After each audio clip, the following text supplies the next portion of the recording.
Assalamualaikum warahmatullahi wabarakatuh.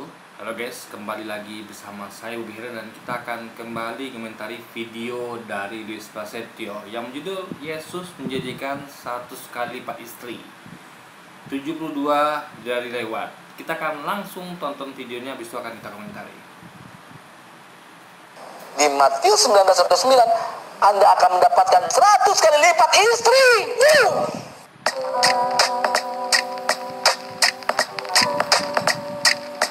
Assalamualaikum, selamat datang kembali di channel ini. Balik lagi dengan saya Luis Prasetyo. Sini kita akan balik luruskan pernyataan statement dari seorang mualaf, dan kali ini mualafnya adalah mualaf Prince guys ya. Dia ngakunya mualaf Prince ya, kita ikutin aja. Jadi orang ini ngakunya dia mantan Kristen, kemudian dia mualaf jadi Islam. Karena dia bahas tentang Alkitab dan menuduh Alkitab yang enggak-enggak, maka saya wajib untuk meluruskannya. Saya akan luruskan pandangannya karena saya punya hak jawab atas hal. Jadi begini ya, kenapa mualaf ini sampai bahas itu? Itu kan pasti ada awal mulanya ya. Kita tahu dari pihak Kristen sendiri itu suka menghina, suka mengejek ya, bahwa surganya umat Islam itu seperti kayak ada pesta seks gitu. Ini dengan ada 72 bidadari. Artinya sehingga di situ tuh orang tuh akan bersenang-senang lah gitu guys ya. Akan pesta seks lah itu istilahnya. Makanya karena hal itu makanya perlu jawab. Nah, kita cara jawabnya adalah kalau nggak cukup dengan logika yang bisa mereka terima, ya kita balikkan ke mereka. Ya. Dalam artian sebenarnya kalau kita baca kitab suci, karena kita tahu ya bahwa umat Islam itu bukan hanya percaya pada Quran, tapi juga Taurat, Zabur, Injil. Nah, di dalam Injil Luis sendiri itu disebutkan bahwa ada hal yang mirip dengan itu 100 kali lipat. Ya, ini ngomong tentang jumlah. Jadi kalau kita ngomong 100 kali lipat, itulah suatu nominal, yang menggambarkan bahwa ada 100 kali minimal ya, ingat itu minimal ya. Kalau dikatakan 100 kali lipat, ya minimal 100 kali lipat itu. Bisa lebih bisa. Tapi minimal 100 kali lipat. Jadi kalau misal di bawah itu berarti nggak sesuai, terpenuhi kan ekspektasi atau janjinya. Misal saya berjanji nih, nanti saya akan ganti deh uang kamu 100 kali lipat. Nah, minimal saya akan ganti 100 kali lipat, nggak boleh kurang. Kalau kurang aja orang akan protes. Pak Bobi, kemarin Pak Bobi kan janji kan ganti uang saya 100 kali lipat. Nah, ini kok cuma 99 kali lipat, bahkan kurang satu aja mereka akan tagih. Tapi kalau lebih, mereka diam saja.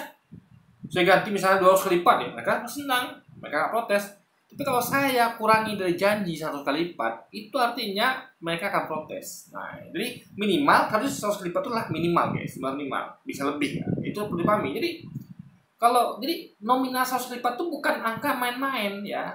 Jadi kalau Yesus menyebut suatu nominal, itu pasti akan berusaha, itu akan dipenuhi beliau gitu. Karena beliau adalah utusan dari Tuhan. Sehingga dia tentu janji Tuhan tuh beliau sampaikan, sehingga beliau tentu yakin dengan apa yang disampaikan dia, karena janji Tuhan lah yang disampaikan. Jadi kalau Tuhan menyampaikan lewat dia bahwa nanti akan diganti 100 kali lipat, ya minimal 100 kali lipat gitu. Nggak bisa kurang situ, nggak bisa. Karena kurang satu saja, itu berarti Tuhan telah menyalahi janjinya. Itu perlu dipahami ya. Saya saja ya, kita saja berjanji pada orang nanti saya akan ganti 100 kali lipat. Ya nggak boleh kurang. Minimal itu gitu kan. Saya bisa kasih lebih bahkan kan. Nah, kalau saya kasih lebih mereka diam aja. Kalau saya kasih kurang satu saja perak guys, orang akan protes itu. Berarti menyalahi janji gitu kan. Nah, itu poin yang perlu dipahami dulu ya. Itu jadi saya akan menjawabnya supaya pemikirannya agak terbuka dikit, gak cetek gitu guys. Oke, langsung aja kita dengar videonya. Itu ada di Matius 19 ayat 29. Matius 19 ayat 29. Bahkan di MILT tahun 2008, baca yang MILT tahun 2008. Dan setiap orang yang sudah meninggalkan rumah atau saudara laki-laki atau saudara perempuan mati ya, atau ayah atau ibu atau istri Ladang, demi namaku ia akan menerima 100 kali lipat dan akan mewarisi hidup yang kekal. 100 kali lipat, brother. Kalianlah yang paling banyak mendapatkan istri. Kita cuma tuh, kalau caranya omongannya ya, kita cuma 72. Jadi gue pada saat masuk Islam ini gue ngurangin 28, bro. Pedih guanya, gila lo, 100 istri, pedih. Pegel. Nah, nggak berani gue. Bahkan Islam mengatakan bidadari. Bukan berarti bidadari itu harus dipakai. Kalau istri kan pastinya. Didampingi bidadari, 72 bidadari, ya didampingi. Nanti akan didampingi 72 bidadari. Nah ini saya perlu kritik sedikit nih mualaf ini ya. Ini guys, kita kan mentang-mentang kita apa ini mualaf, kita berdasarkan 100% enggak ya. Jadi gini, ini saya sedikit koreksi ya. Jadi kita nanti akan dinikahkan dengan bidadari. Nah jadi kita tuh bukan hanya didampingi tapi juga dinikahkan. Nah tapi ingat, meskipun kita dinikahkan, kita punya hak prerogatif untuk memakai istilah memakai ini maksudnya itu adalah menggaulinya gitu guys. Nah kita punya hak untuk menggauli apa tidak?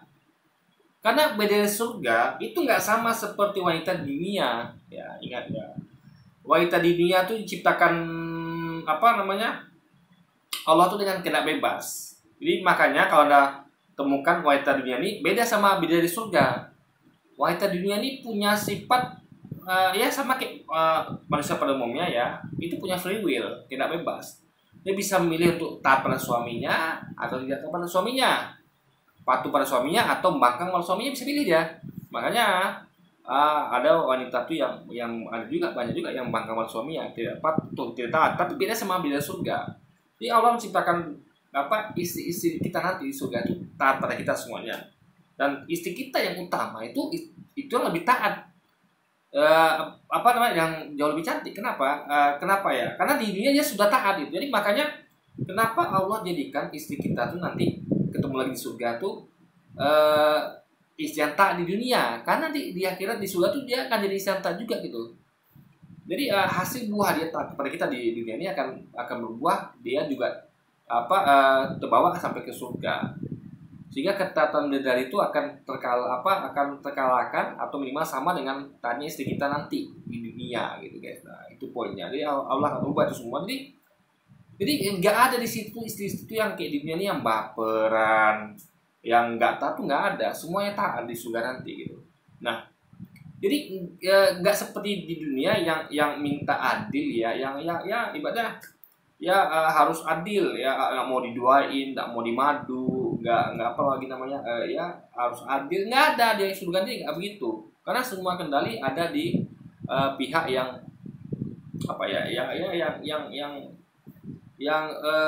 memperoleh hak surga gitu ya kan, bukan sesuatu yang diciptakan untuk penghuni surga. Bidadari itu kan sesuatu yang diciptakan untuk menemani, untuk hadiah kita di surga. Ya bukan bidadari itu orang-orang manusia yang menempuh jalan bertungkus lumus di dunia untuk mencapai surga. Enggak, memang sesuatu yang Allah ciptakan untuk menemani hadiah kita di surga. Seperti ciptaan lain istana ya kan, buah-buahan, pohon-pohonan yang lain semuanya di surga itu adalah ciptaan. Seperti bidadari itu adalah untuk menyenangkan hati orang-orang penghuni surga nantinya. Termasuk istri kita juga nanti akan menikmati itu semua gitu. Jadi makanya intinya pasti akan taat kepada suaminya, dan sehingga kita tidak perlu pusing kita harus berlaku adil. Mereka tidak perlu, karena mereka tidak punya lagi, mereka tidak diciptakan tidak seperti wanita di dunia yang masih meminta keadilan, minta ya kalau misalnya kayak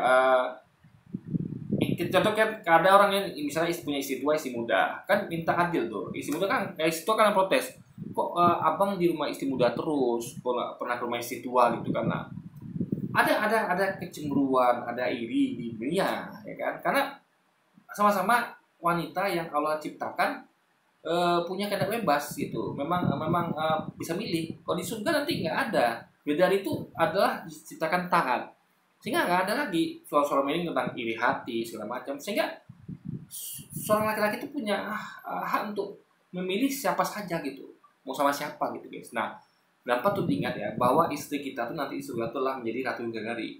Jadi istri yang taat di dunia ya akan Allah tempatkan di surga tuh nanti jadi istri yang taat juga dan jadi ratu bidadari alias menjadi yang paling cantik di antara semua bidadari. Sehingga dan semuanya itu kan masih perawan semua gitu. Jadi meskipun kita menggauli mereka kali ini masih perawan. Nah, logikanya kalau istri kita lebih cantik pada yang lain, ya, jauh lebih cantik pada yang lain. Untuk apa kita menggauli yang lain gitu, ya kan?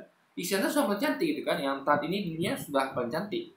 Nah, jadi beliau itu cantik juga, tapi istri Anda paling cantik dan untuk apa Anda menggauli yang lain gitu? Nah, jadi gunanya apa? Ini untuk apa beliau itu cipta gunanya? Ya. Nah, logikanya karena istri Anda paling cantik, ya sudah, yang lain itu hanya sebagai hiasan. Sama contoh gini, Anda kalau udah punya istri yang cantik, ketika Anda pergi restoran kan Anda pengen dilayani oleh pelayan cantik kan? Apakah pelayan cantik itu akan Anda gauli kan? Tidak. Anda akan gauli istri Anda saja karena dia paling cantik. Itu pelayan itu pun cantik di restoran itu tapi masih kalah cantik dibanding istri Anda. Nah, jadi guna mereka apa? Untuk melayani Anda, memberikan makan, mengambil sesuatu yang Anda minta. Kan senang itu dilayani oleh orang cantik kan? Jadi makanya kenapa kayak di dunia jasa ya, bisnis jasa itu dicari karyawan tuh yang cantik dan ganteng-ganteng. Apa? Untuk menyenangkan nanti customer gitu. Bukan untuk bukan untuk digauli customer enggak. Coba tengok di bank, Anda lagi lewat di restoran. Apakah karyawan tuh digaji yang cantik dan ganteng-ganteng itu digaji untuk digauli konsumen? Kan tidak. Untuk agar menyenangkan hati konsumen sehingga dengan melihat mereka saja melihat hati konsumen dan senang, oh cantik ya pelayannya, kan enak tuh dilayani oleh pelayan atau teller yang cantik dan ganteng gitu guys, kan enak gitu, oleh security yang buka pintu bank misalnya, security yang ganteng gitu kan, yang tellernya dilayani yang cantik, kan enak. Coba Anda bayangkan, maaf ya, security-nya jelek, tatoan jelek, kasar, di dalam begitu tellernya jelek gitu kan, belum mandi atau gimana, kan enak. Makanya sama di surga begitu. Gak mungkin Tuhan atau Allah tuh memberikan pelayan-pelayan yang bukan kayak bidadari gitu, yang bukan cantik atau ganteng-ganteng, nggak mungkin guys. Ya kan, masa Tuhan kalah sama manusia? Manusia saja untuk menyenangkan hati orang lain itu ya di bisnis itu disediakan wanita cantik, laki-laki ganteng. Masa manusia lebih cerdas daripada Tuhan? Manusia aja tahu cara menyenangkan hati manusia. Masa Tuhan tidak tahu? Nah, itu logikanya kenapa nanti ada dari surga. Nah, kita bebas mau gauli mereka apa tidak. Tapi logikanya kalau kita pakai logika ya, istri kita paling cantik dan selalu perawan, ngapain lagi kita gauli mereka? Ya mereka sebagai hiasan saja. Ya kan? Jadi kita ngapain nyuruh istri kita? Ya kita suruh mereka gitu. Karena istri kita adalah dapat tiket ke surga juga. Jadi kita beserta istri kita tuh dapat tiket ke surga. Kita berdua ini bertukus lumut untuk berjuang mendapatkan tiket ke surga. Dari itu tidak, mereka diciptakan sebagai hiasan penghuni surga untuk melayani kita gitu. Jadi seperti orang yang berjuang keras untuk mendapatkan tiket makan ke restoran atau apalah gitu kan. Nah, di sana orang tuh disediakan untuk kita memang. Sehingga masa sih kita berdua istri kita nih, kita kan misalnya kita menang dapat prestasi dari perusahaan, kita bawa istri kita, masa istri kita suruh di situ sediakan pelayan-pelayan yang cantik ganteng, masa istri kita suruh, dek ambilkan abang itu anggur, ya kita suruh yang disediakan untuk kita lah, mbak pak pelayan, mas yang ganteng pelayan, tolong ambilkan saya itu gitu loh, ya kan, istri kita begitu gitu loh. Itu esensinya guys. Jadi gunanya mereka tuh nanti adalah untuk melayani kita dalam hal di luar menggauli, karena sudah ada pencantik nih, ya kan? Ya nggak mungkin kita suruh istri kita, nggak mungkin kita suruh karena dia pemegang tiket juga, berhak dia untuk menyuruh yang lain juga gitu. Nah dia tuh ngapain nyuruh kita? Dia tentu menyuruh bidadari itu. Jadi seperti Anda bayangkan kehidupan raja di dunia, coba Anda bayangkan ya. Yang makanya Anda dengar lagunya siapa tuh? Saya lupa, lagu Raja ya. Lagu yang lagunya tuh adalah andai ku jadi raja. Nah itu kan dia menyampaikan di situ bahwa di lagunya itu bahwa raja itu adalah orang paling bahagia di dunia, paling karena kuasanya bisa membuat dia tuh bisa punya apa ya, punya pelayan-pelayan yang cantik, bisa perintahkan orang tanpa dia harus ibaratnya tuh nikmat lah tanpa dia tuh harus susah payah gitu ya, tinggal nyuruh orang saja gitu kan. Sama surga nanti begitu, itu hadiah bagi orang-orang yang beriman dan beramal soleh gitu kan. Jadi itu kita benar kata dia bahwa bidadari itu belum tentu kita gauli gitu, karena istri kita mencantik gitu. Nah itu betul, tapi ingat itu bidadari bukan jadi kenapa dinikahi? Karena biar tidak jadi fitnah gitu. Karena ingat bidadari itu tinggal serumah sama kita. Ya, kalau pelayan restoran atau teller bank itu kan tinggalnya bukan sama kita. Dia hanya melayani di bank, melayani di restoran. Tapi ini dari surga tuh ada di rumah kita nanti, di sana kita nanti, melayani kita. Jadi kita tuh nggak perlu keluar rumah. Jadi di surga tuh namanya istana ya, besar nih. Allah kasih kan nikmat bagi kita. Jadi di rumah di dunia mungkin ada punya rumah cuma dari kardus atau rumah yang jelek, tapi nanti surga Anda akan punya rumah seperti istana. Nah, berarti itu nanti semuanya ada di dalam rumah istana Anda. Sehingga jadi apa namanya guys ya? Coba temankan ya. Anda memperkerjakan pelayan-pelayan cantik di rumah Anda, tapi bukan istri Anda. Apa kata orang? Makanya ini logika itu dipakai kenapa mereka dinikahkan dengan kita.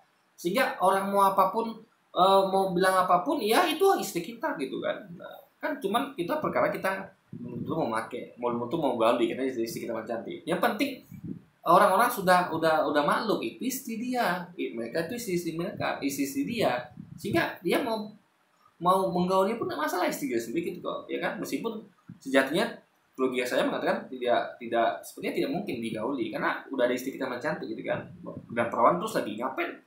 Ibaratnya kalau Anda punya mobil Ferrari, Lamborghini, ngapain lagi Anda naik Alphard? Jadi orang yang punya mobil, saya penggemar mobil Lamborghini misalnya ya kan. Nah, yang Ferrari mungkin sama lah Lamborghini. Jadi mobil di bawahnya guys. Jadi kayak mobil Alphard atau mobil apa ya? Ya kayak mobil Vios atau apapun itu ya. Yang sedan di bawah Lamborghini ya. Itu mobil-mobil itu ya yang bagus-bagus itu bagi saya pajang aja. Yang saya kemana-mana ya pakai Lamborghini gitu kan. Ngapain saya pakai mobil-mobil itu? Itu hanya untuk pajangan, sama seperti di surga nanti. Isi kita lah yang kita gauli terus. Yang lain itu hanya sebagai hiasan untuk kita susu guys gitu loh. Ya kan. Jadi itu logika yang perlu Anda pahami. Tapi di sini di Matius 19:9 Anda akan mendapatkan 100 kali lipat istri. Ya, jadi dari video itu kita tahu bukan hanya istri ya, tapi semua suka situ. Jadi di situ ada nominal angka 100 kali lipat dan itu minimal. Kalau di bawah itu berarti Tuhan yang berjanji. Berarti Yesus yang berjanji gitu. Tapi itulah nominal yang minimal, berarti kita ambil minimal ya. Karena kalau janji itu minimal dipenuhi harus, tak boleh kurang dari itu. Di situ sebutkan juga ada keluarga, tapi juga istri juga ada. Artinya memang akan dapatkan istri 100 kali lipat minimal. Ingat ya, kita walaupun di situ tidak ada kata minimal, tapi kita harus asumsikan minimal. Karena janji itu minimal minimal itu baru bisa dikatakan terpenuhi. Kalau tidak di bawah, kalau tidak nyampe ke situ itu berarti masih belum menepati janji gitu kan. Nah, kalau lebih alhamdulillah berarti lebih dari janji. Nah, intinya di situ minimal 100 kali lipat itu adalah jumlah minimal. Nggak mungkin di bawah itu guys. Dan tarik kesimpulan bahwa dia berpikir bahwa orang Kristen tuh dapat 100 istri. Oke ya. Jadi pemikiran yang polos itu gitu kan, yang lugu polos. Jadi kalau kita membaca secara tekstual begitu, masa itu dikatakan lugu. Jadi gini, sesuatu itu tulis bahwa nanti akan dijanjikan kalau kita meninggalkan istri kita, keluarga kita akan dapatkan seperti itu. Ya kalau istri ya dapat istri lagi, ya kalau keluarga ya dapat keluarga lagi, kalau anak ya dapat anak lagi gitu. Jadi jumlah nominal adalah 100 kali lipat minimal. Itu masa dikatakan polos logikanya. Orang yang ikut teks Alkitab yang tertulis masa dikatakan polos. Nah, makanya kita bisa asumsikan, makanya Luis ini adalah dia tuh berusaha untuk jauh dari apa yang tertulis. Jadi sesuatu yang tulis itu akan berusaha di apa lagi, banyak diaduknya lagi, sehingga nanti akan jauh dari apa yang tertulis. Jadi orang-orang yang mengikuti apa yang tertulis, yang bicara padanya sesuai dengan tulis itu dikatakan polos. Itu adalah kebenaran. Ya.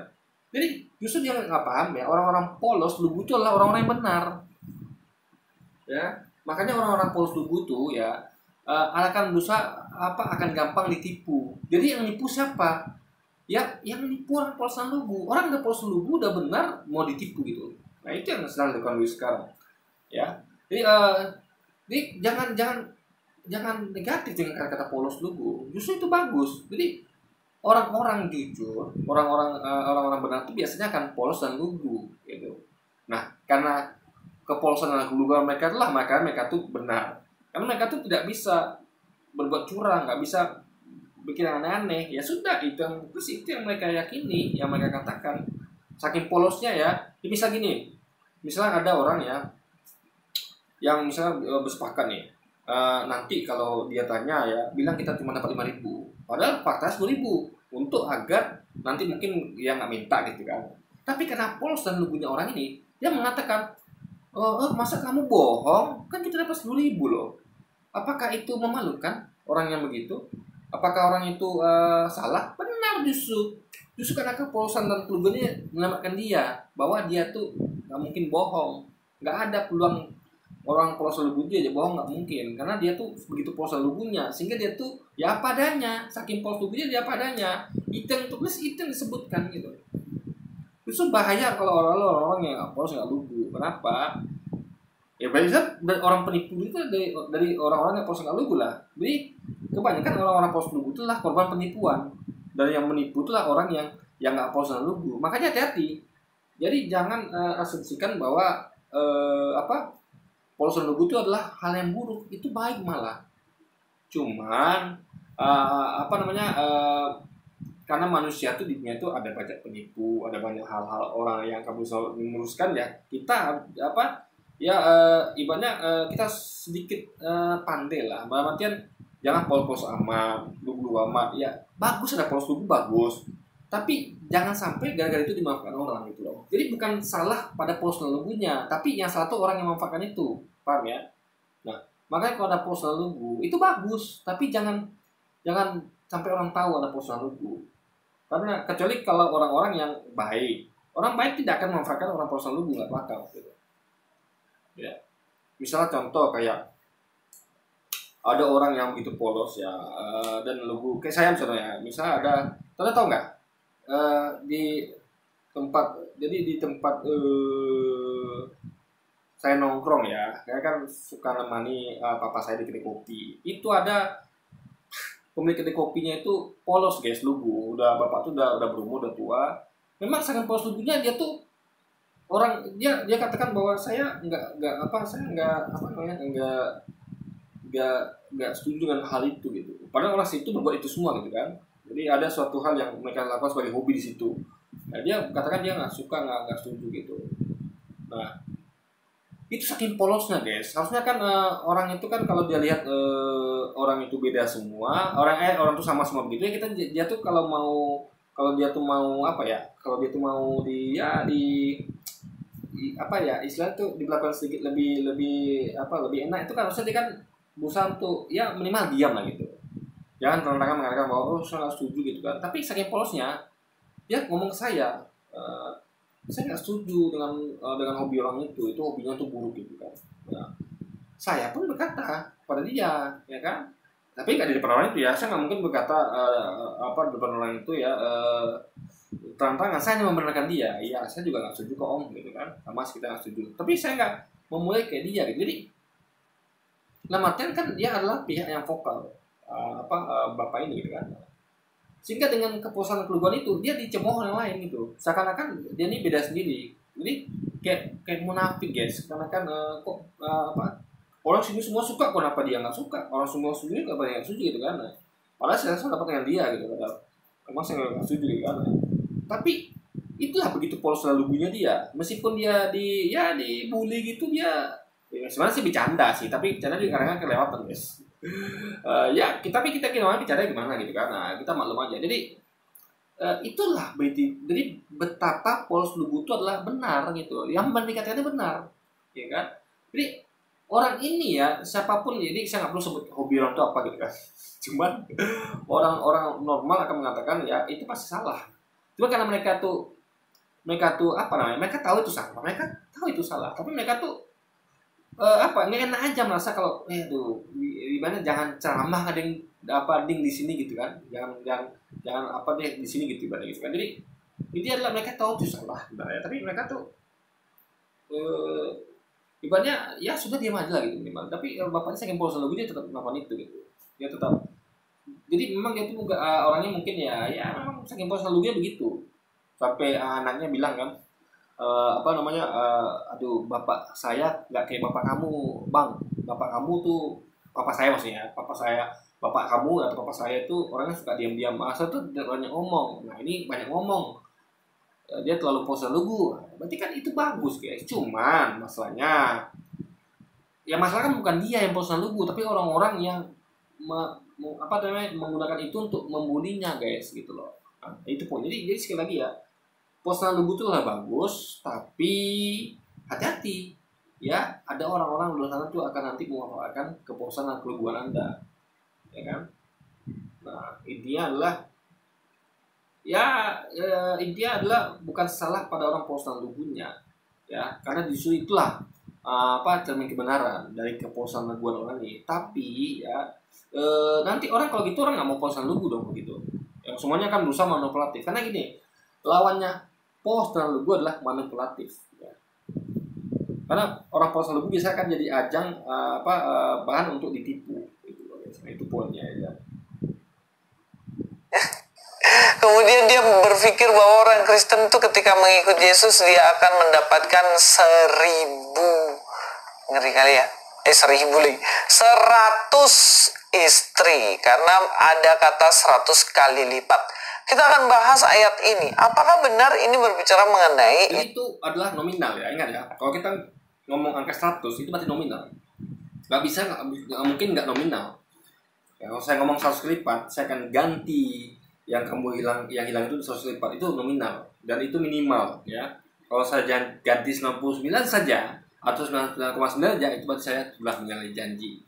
Ya, kalau saya kasih lebih, berarti saya sudah tepati janji dan lebih dari janji. Paham ya? Dan Yesus nggak mungkin berbohong, nggak mungkin. Dalam artian dia tentu akan tepati janji. Artinya 100 kali lipat ya 100 kali lipat. Nominal itu harus dipegang, harus dilaksanakan dia gitu kan. Nah, jadi itu yang perlu Anda pahami dulu poinnya. Istri yang dapat 100 kali lipat atau sebenarnya enggak? Mari kita langsung bahas aja. Nah, ayatnya itu dari Matius 19 ayat 27 dan seterusnya. Dikatakan situ, lalu Petrus menjawab dan berkata kepada Yesus, kami ini telah meninggalkan segala sesuatu dan mengikut Engkau. Jadi apakah yang akan kami peroleh? Jadi Petrus di sini tanya, apa yang akan didapatkan? Sedangkan saya ini sudah meninggalkan semuanya dan saya mengikut Yesus. Dan ini pertanyaan Petrus ya. Kemudian dijawab sama Yesus. Kata Yesus kepada mereka, aku berkata kepadamu, sesungguhnya pada waktu penciptaan kembali, apabila anak manusia bersemayam di tahta kemuliaannya, kamu yang telah mengikut aku akan duduk juga di atas 12 tahta untuk menghakimi kedua. Nah, jadi mereka tuh telah berkorban, mereka telah meninggalkan keluarganya. Nah, atas pengorbanan mereka, apa yang mereka dapat peroleh, ya kan? Jadi mereka tuh tentu pengen tahu apakah yang kita lakukan sia-sia, apakah nggak ada pergantinya atau bagaimana? Jadi itu pertanyaan penting. Karena biasanya orang tuh berkorban tuh pasti ada tujuannya, ya kan? Ngapain orang berkorban nggak ada tujuannya, ya? Pengorbanan itu biasanya dilakukan untuk mendapatkan sesuatu. Nggak apa-apa saya berkorban, tapi dapat sesuatu. Karena ngapain kita berkorban dapat sesuatu, guys? Gitu ya logikanya. Jadi karena apa ya? Berkorban adalah bentuk keikhlasan kita untuk meraih sesuatu itu. Contoh, Anda mau pintar, Anda berkorban belajar keras sekarang. Anda mau kaya, Anda berkorban dengan hidup hemat, bekerja keras itu kan. Jadi kalau Anda tidak jadi kaya karena itu, masa tuh tidak ada peluang dari kaya, ngapain anda hidup hemat atau ini itu kan atau kerja keras kan? Nah, jadi orang itu berkorban tentu melakukan sesuatu. Nah itu yang ditanyakan oleh Petrus tadi. Nah Yesus berkata kepada mereka ya, aku berkata kepadamu, sesungguhnya pada waktu penciptaan kembali. Nah waktu penciptaan kembali artinya adalah waktu nanti kita tuh diciptakan lagi. Ya kita kan sudah mati, kita diciptakan lagi. Itu waktu maksudnya itu adalah diciptakan kembali dalam bentuk yang lain. Dalam bentuk kita tuh gak sama dengan fisik kita ininya, kita tuh sudah menjadi seperti Nabi Adam. Ya. Jadi gini, kalau kita nggak diciptakan kembali, gini guys ya, sesuatu yang ketika kita mati kan itu kan kita masuk dalam tanah itu kan kita jadi hancur di tanah kita kan. Ada akan lihat tinggal tengkorak saja gitu kan. Nah maka tengkorak itu lama-lama akan hancur gitu, akan melalui proses ya penghancuran. Nah, tentu kalau untuk jadikan fisik lagi manusia yang kayak sekarang ini, tentu kita akan diciptakan lagi namanya. Ibaratnya kayak ada suatu benda hancur, rusak, ya kita akan buat lagi benda baru dari benda yang ada itu gitu.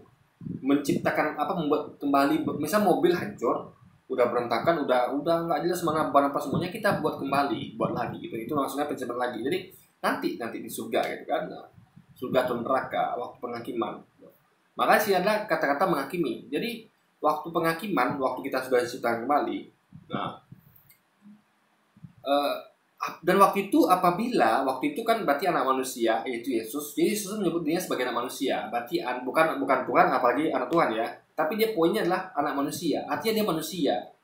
Kan dia adalah anak manusia, anak ibunya Maria gitu kan. Jadi anak manusia bernama Yesus ini ya, bersama manusia yaitu muridnya ini yang disebutnya sebagai kamu ya. Jadi dia bersemayam di tahta kemuliaannya, dan ya yang kamu yaitu muridnya ini ya kan, kamu yang maksudnya kamu adalah muridnya yang ke-12 itu ya, yang tentu mewakili dari suku Israel. Siapa kamu ini? Bukan kita, tapi murid Yesus yang 12 orang itu yang telah mengikut aku ya. Dia ngomong pada muridnya ini kan, yang muridnya tadi itu yang bertanya kepada dia, apa yang kami dapat guru, karena kami telah meninggalkan keluarga kami. Jadi ingat ya, poin di sini lah Yesus sedang ngomong pada muridnya, bukan yang lain ya. Jadi kamu di sini adalah, jadi muridnya bukan yang lain, yang telah mengikut aku ya, bukan kita semua, bukan, atau orang Kristen bukan ya, tapi khusus mengenai 12 murid Yesus saja yang bertanya tadi, apa yang kami dapat guru gitu. Nah, akan duduk juga di atas 12 tahta untuk menghakimi ke-12 suku Israel. Jadi yang dihakimi itu, jadi kenapa dikatakan bahwa yang dihakimi ke-12 suku Israel? Karena ini berhubungan dengan statement Yesus mengatakan bahwa dia diutus hanya kepada domba-domba hilang di Israel. Dan dia melarang muridnya, janganlah pergi ke Samaria atau kota-kota lain di Israel, pergilah hanya kepada domba-domba yang hilang di Israel. Jadi kata hanya di situ ulang rumah Yesus. Aku diutus hanya bagi domba-domba yang hilang di Israel. Jangan pergi ke mana-mana ya, keluar Israel, pergilah hanya kepada domba-domba yang hilang di Israel. Jadi makanya yang dihakimi itu hanya kedua suku Israel, enggak seluruh alam semesta, guys. Enggak seluruh dunia gitu. Nah. Dan Yesus enggak jadi hakim sendiri, tapi ikut bersamanya kedua muridnya. Jadi mereka akan menjadi hakim 13 orang. Yesus yang mensupervisi kedua muridnya untuk menghakimi kedua suku Israel, karena itu hak mereka. Karena mereka diutus untuk suku Israel saja, guys. Nah, itu poinnya ya. Di sini membuktikan bahwa Yesus bukan Tuhan. Karena mereka bilang kan nanti Yesus akan menghakimi. Ya, bukan hanya dia menghakimi. Kalau itu menjadikan dia Tuhan, makanya murid-muridnya 12 orang ini yang ikut menghakimi jadi Tuhan juga dong, kan enggak begitu. Nah, artinya makanya dia juga memakai kata anak manusia. Artinya dia bukan Tuhan. Jadi anak manusia berarti bersama dengan manusia, karena 12 murid Yesus kan manusia. Jadi anak manusia tadi bersama dengan manusia 12 orang ini, murid-muridnya itu akan menghakimi kedua suku Israel. Artinya dia bukan Tuhan, guys. Ini cukup dalil membantah ketuhanan Yesus gitu kan. 12 suku Israel. Jadi apakah ini berbicara secara literal begitu? Ya enggak juga gitu. Karena kalau kita lihat di situ siapa yang mengikuti Yesus dengan sungguh-sungguh, dia akan Di situ kamunya sudah jelas dikunci, yaitu kamu tuh adalah murid-muridnya tadi, kan berhubungan dengan ayat sebelumnya, yaitu muridnya yang bertanya, kami sudah meninggalkan keluarga kami, apa yang kami dapat. Yesus tuh konteksnya menjawab murid-muridnya, bukan ngomongin tentang kita, guys, bukan ngomongin tentang siapa yang ikutnya yang lain, tapi kamu, ya, kamu ikut aku, yaitu kamu itu poinnya pada yang nanya tadi, si Petrus tadi, ya, yang ikut dia itu 12 orang tadi. Makanya 12 suku Israel sesuai dengan jumlah dari yang murid Yesus 12 orang, guys. Itu poinnya, ya kan? Duduk bersama-sama dengan Yesus menghakimi suku-suku Israel. Ini sebenarnya berbicara mengenai kedudukan yang tinggi dibandingkan dengan Israel. Kita tahu Israel, jadi kedudukannya tingginya sama Yesus gitu. Itu menjadikan Yesus bukan Tuhan, membuktikan bahwa dia sama dengan 12 muridnya, duduk sama tinggi untuk menghakimi kedua suku Israel. Jadi posisi suku Israel itu memang di bawah, tapi posisi Yesus itu sama tinggi dengan 12 suku, muridnya tadi, guys. Itu poinnya. Ini nggak lebih tinggi daripada 12 muridnya, jadi sama mereka, guys. Makanya sama-sama ikut menghakimi gitu kan 12 suku Israel. itu yang tidak percaya kepada Yesus pada akhirnya dia juga akan dihakimi. Yang menghakimi siapa?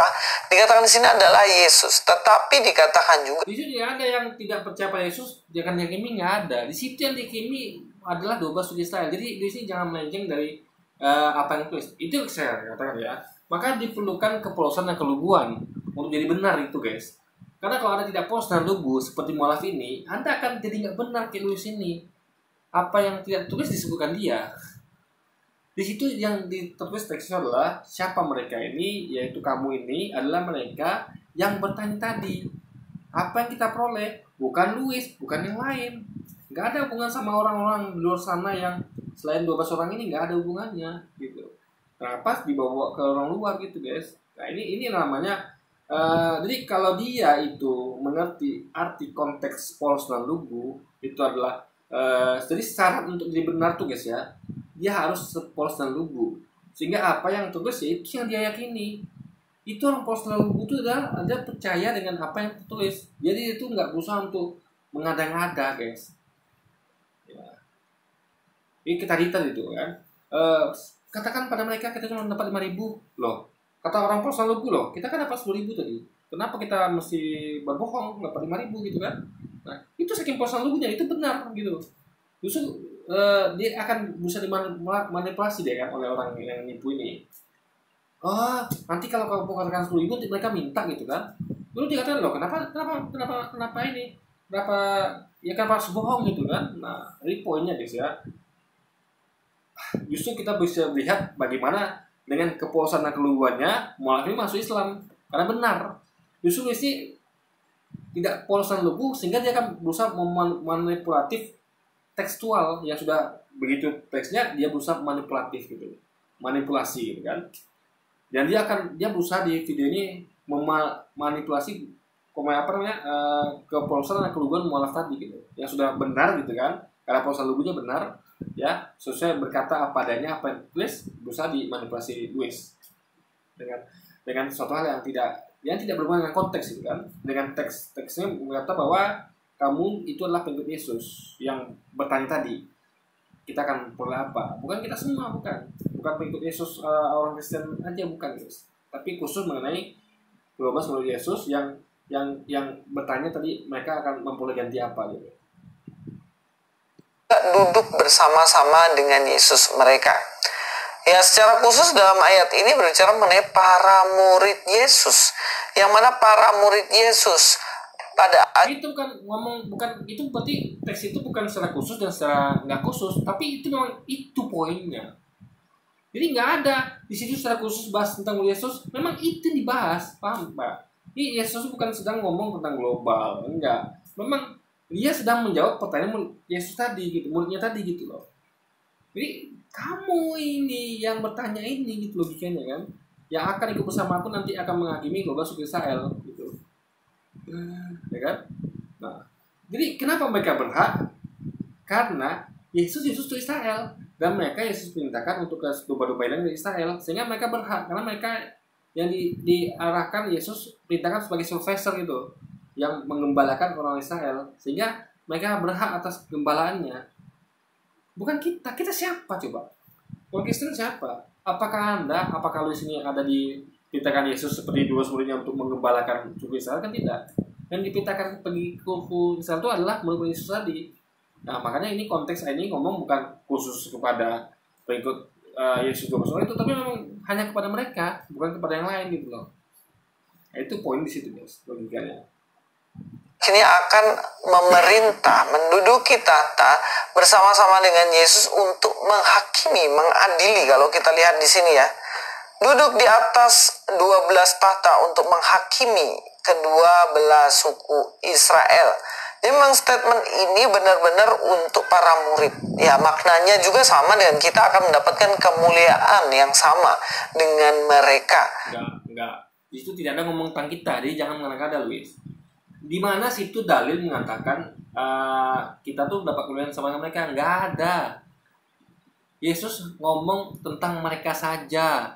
Jangan ngomong di luar konteks. Makanya saya katakan ya, ketika dia menghina kepolosan dan kelugaran mualaf ini, ya kan? Padahal mualaf tuh apa adanya, nyampaikan teks 100 kali lipat ya 100 kali lipat. Masa dia ngada-ngada gitu, ya kan? Mengubah suatu bilangan menjadi suatu bukan bilangan, karena nggak bisa begitu, guys. Bilangannya jelas 100 kali lipat, ya. Itu ngomong tentang nominal angka, bukan suatu yang lain gitu kan.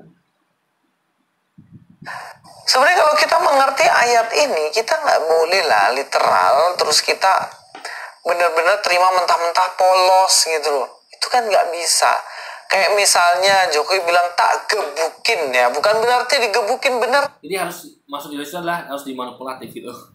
Ya benar lah Luis ya. Udah benar-benar itu dengan apa adanya, ya sudah apa adanya. Ngapa harus di apa namanya ya harus dimodifikasi gitu kan. Inilah makanya mereka tuh memang ya itulah demi dogma mereka kan berusaha untuk ya mengubah tentang apa yang tulis itu, dan terus begitu mereka akan berusaha akan ke yang lain. Contoh tadi ya ngomongnya hanya tentang murid Yesus 12 orang itu, dia malah larikan ke kita gitu loh. Apa hubungannya gitu loh, nggak ada hubungan sama ayat tadi gitu kan.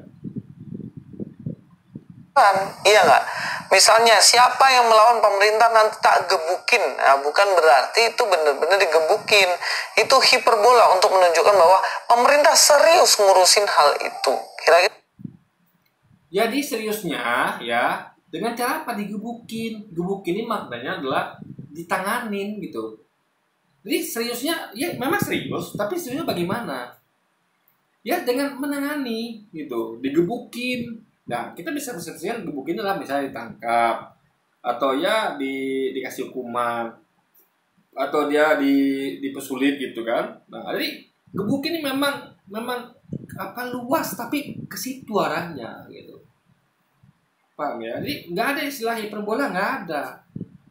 Memang bukan gebukin seperti kita gebukin orang, tapi gebukin dalam termin adalah analogi yang serupa itu. Gebukin itu dalam hal ini adalah seperti mempersulit, menangkap mungkin, atau menghukum gitu kan.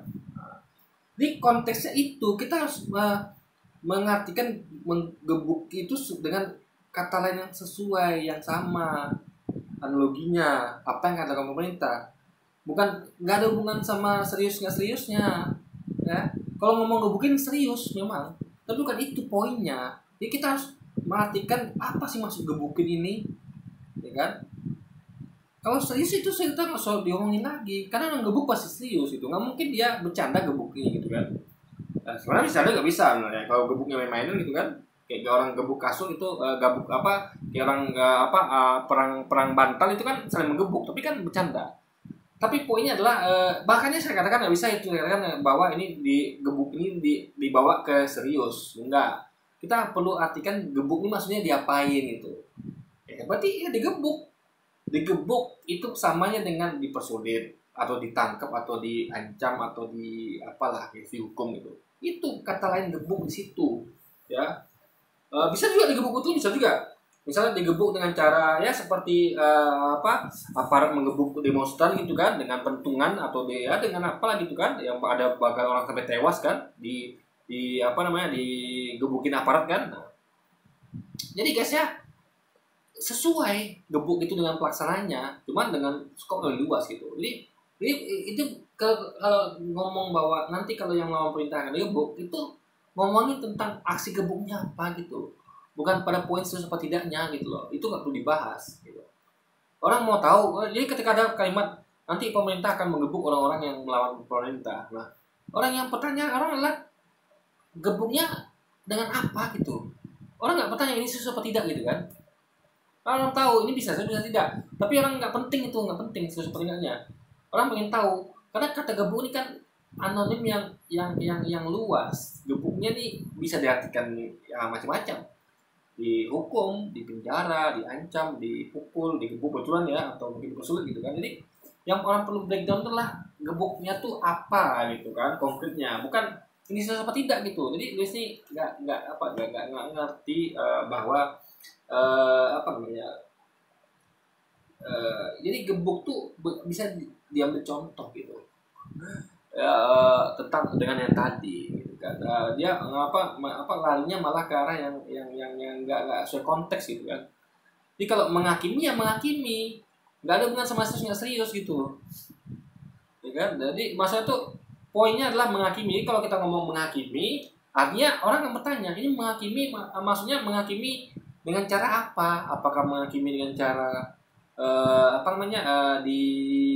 dipukul karena ada orang dihakimi massa berarti dipukul gitu kan? Apakah dihakimi dengan hanya dikasih penilaian atau bagaimana? Itu poinnya, bukan serius nggak seriusnya gitu. Nah, jadi Luis ini ya inilah saking kalau orang apostol lalu akhirnya dia berusaha tuh memanipulasi dari apa yang tertulis yang sudah jelas-jelas begitu, berusaha dimanipulasi dengan pengajarannya gitu guys maksudnya. Nah, seperti itu. Dan memang Mu'allaf Prince ini memang harus belajar berpikir sesuai konteksnya, sesuai dengan apa yang dimaksud dalamnya. Lanjut ya. Di ayat 29 maksudnya jelas sedih ya. Udah jelas bahwa dimaksud situ adalah murid Yesus, bukan seperti yang Yesus katakan. Dia baca konteks tapi malah lari dari konteks. Itu anehnya guys. Konteks yang ngomong tentang murid Yesus, dia ngomong tentang sesuatu di luar murid Yesus gitu. Konteksnya itu yang dihakimi adalah kedua suku Israel, ya kan? Dia menghakimi adalah kedua murid Yesus sama Yesus. Dia malah lari di konteks mengatakan bahwa kita semua nanti akan akan mendapat kemuliaan yang sama. Di situ tidak ada ngomongin bahwa orang luar akan mendapatkan kemuliaan yang sama kayak Yesus dan pengikutnya, nggak ada guys. Jadi justru Luis ini yang ngomong di luar konteks gitu kan. Nggak ada konteksnya dia ngomongin gitu.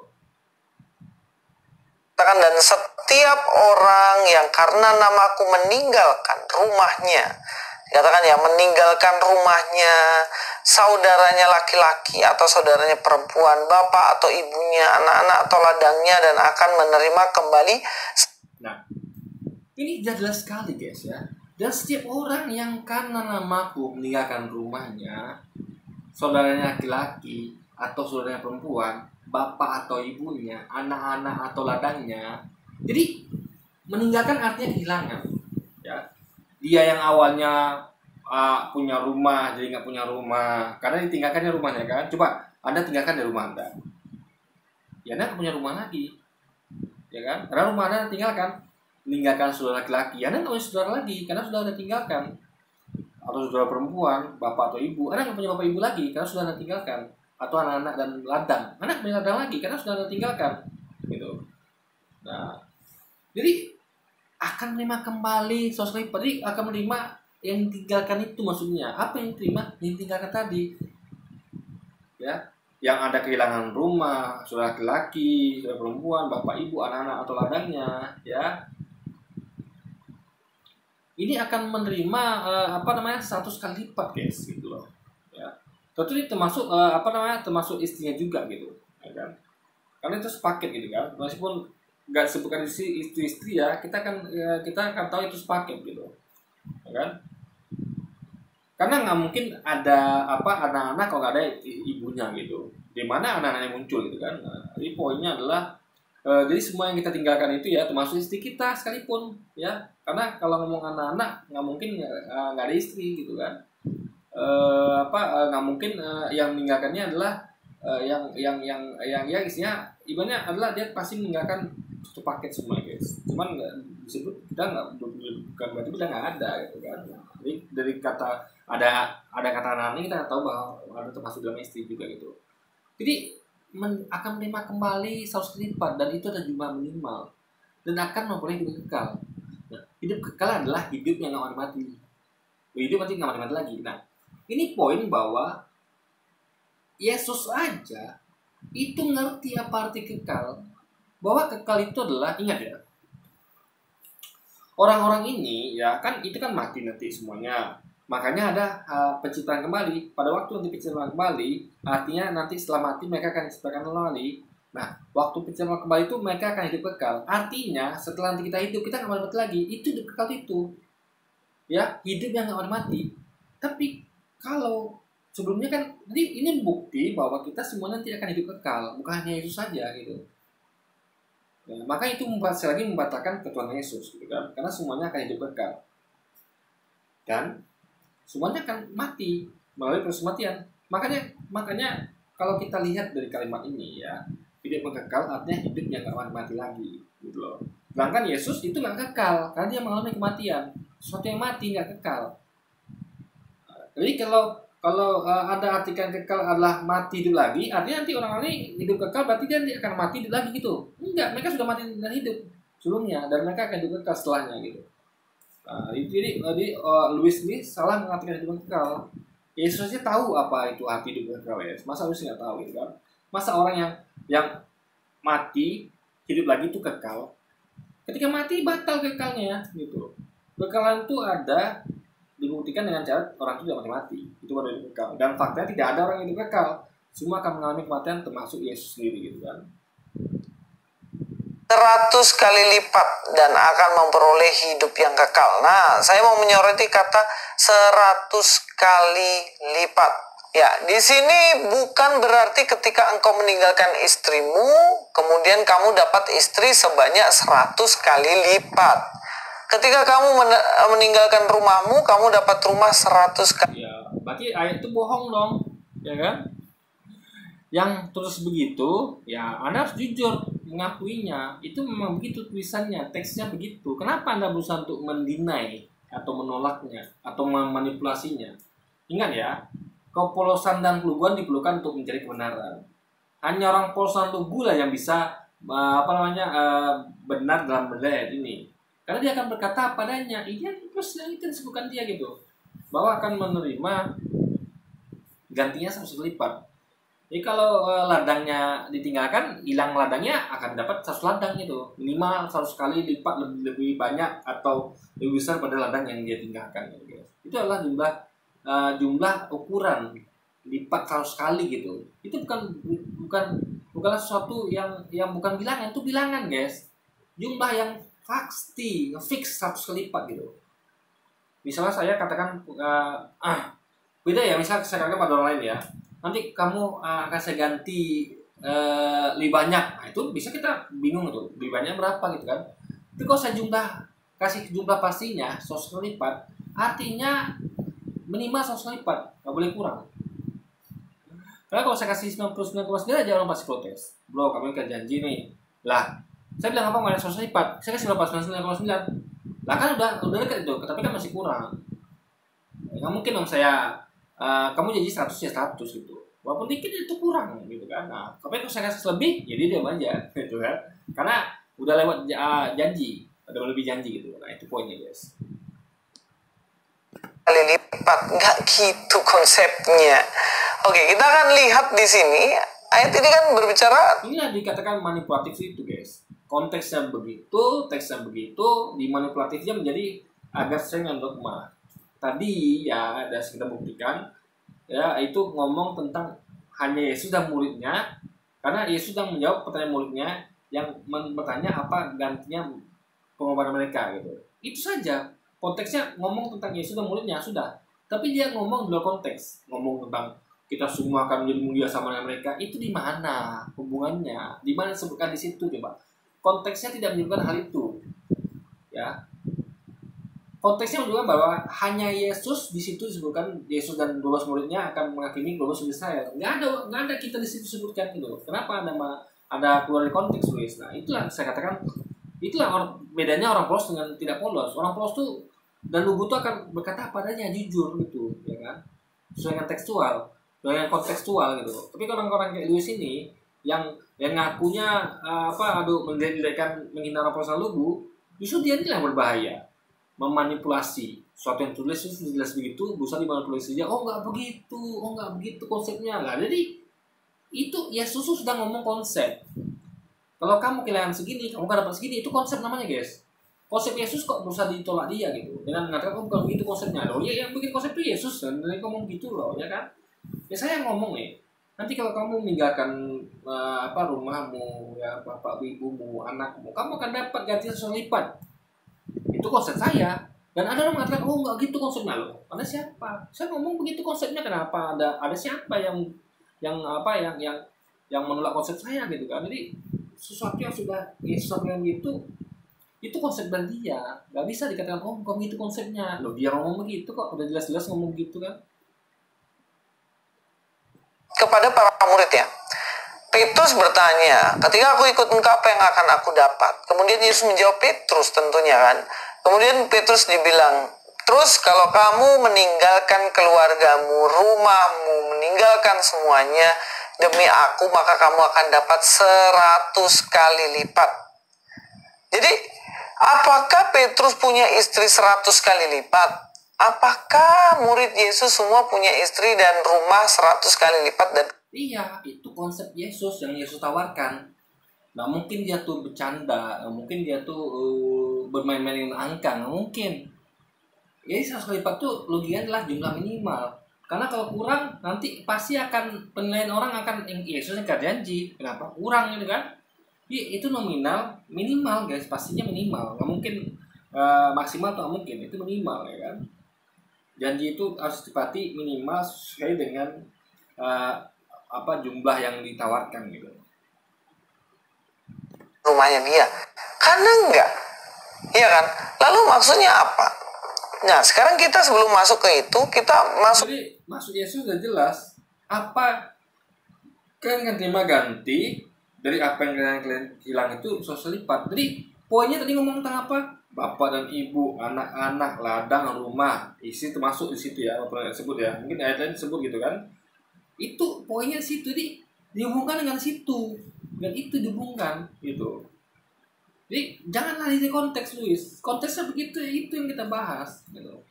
Kok dikatakan enggak begitu? Gimana itu tulisnya begitu gitu kok, ya kan? Makanya saya katakan ya, dibutuhkan kepuasan dan keluar agar Anda jadi benar. Karena kalau Anda tidak puas itu akan kayak di sini, akan jadi manipulatif gitu.